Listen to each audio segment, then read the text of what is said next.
પોરબંદરના ગેડ વિસ્તારમાં વિદ્યાર્થીઓ માટે સ્વસ્થ જીવનશૈલી અને વ્યસન મુક્તિ અંગે જાગૃતિ કાર્યક્રમ યોજાયો હતો.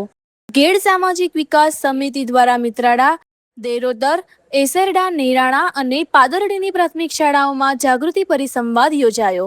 ડોક્ટર ભરત ચૌહાણે વિદ્યાર્થીઓને આયુર્વેદ, વ્યસન મુક્તિ અને પેકેટ ફૂડ તથા જંક ફૂડથી થતા નુકસાન અંગે માર્ગદર્શન આપ્યું હતું. જ્યારે મોબાઈલ અને ટીવીના વધુ પડતા ઉપયોગથી થતી આડઅસરો અંગે પણ સમજ આપવામાં આવી હતી. એસરડા ગ્રામ પંચાયત અને શાળાએ મહત્વપૂર્ણ નિર્ણય લઈ વિદ્યાર્થીઓને પેકેટવાળો નાસ્તો શાળામાં ન લાવવાનો નિયમ લાગુ કર્યો છે. સ્વસ્થ બાળક, સ્વસ્થ સમાજ, સ્વસ્થ ગેડના સંદેશ સાથે આ અભિયાન યોજાયું હતું. રિપોર્ટર સુભાષ માવદિયા. જો અહીંયા આ વિડિયોમાં તમને ભાઈ દેખાય કે નહીં સાહેબ? આઈપીએસ છે. શું છે?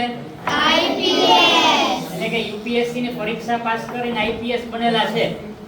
અને આજે જો આ પોસ્ટિંગ ઉપર છે આપણા ગેડ વિસ્તારના જ છે. કયા વિસ્તારના? ગેડ વિસ્તારના જ છે. આત્રોલી ગામ આવે, આત્રોલી ગામના છે મૂળ. એટલે આપણા જ વિસ્તારના કહેવાય. અને આ હોદ્દો જો હોદ્દા સુધી પહોંચ્યા છે એટલે આપણે પણ પહોંચી શકશું. બધાય મહેનત કરશું તો આપણે પહોંચી શકશું. અને ખાસ વિડીયોમાં તમે જોયું ઉપર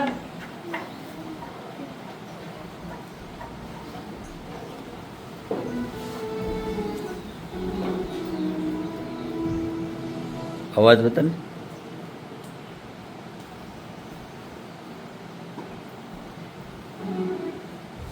અને ખાસ જો આ જો અહીંયા કોણ છે? આ મહિલા છે. શું છે?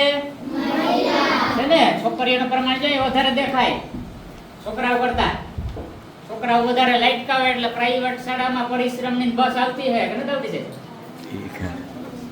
છોકરા વધારે લાઈટકાવે એટલે ક્યાં મોકલી દે? પ્રાઇવેટમાં માતા પિતા. એટલે છોકરીઓ જ અત્યારે વધારે આગળ વધે. એટલે છોકરીઓની સંખ્યા વધારે છે એટલે અહીંયા ખાસ ધ્યાન આપો. જો આ કોણ છે? એક મહિલા છે.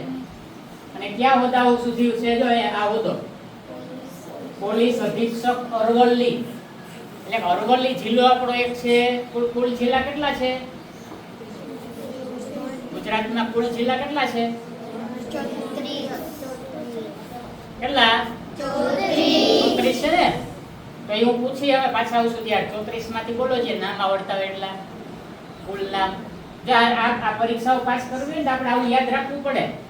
જિલ્લા, આપણા રાજ્યો કેટલા છે, આપણી સરહદો કઈ છે, આપણું ક્ષેત્રફળ કેટલું છે, આપણે વસ્તુ લખેલું છે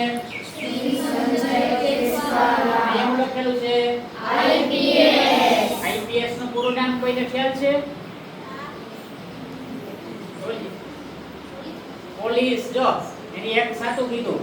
પી એટલે પોલીસ, એસ એટલે સર્વિસ, આઈ એટલે ઇન્ડિયન.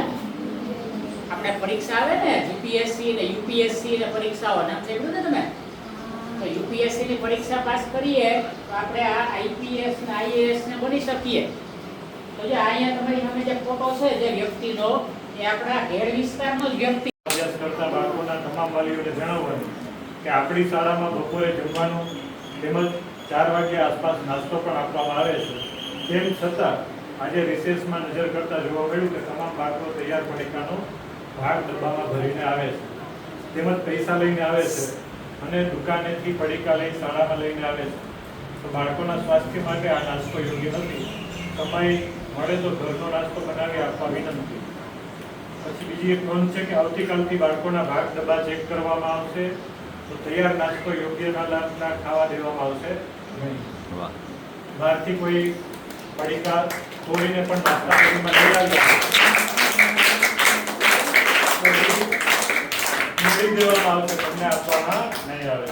આથી જો કોઈ બાળક પૈસા લઈ બહારથી નાસ્તો લાવવાનો આગ્રહ કરશે તો બહાર જવા દેવામાં આવશે નહીં. અને તમારે પૈસા લઈને પણ કંઈ ખરીદવું હોય આવતીકાલથી નાસ્તામાં તો એ પણ તમને છૂટ નહીં મળે.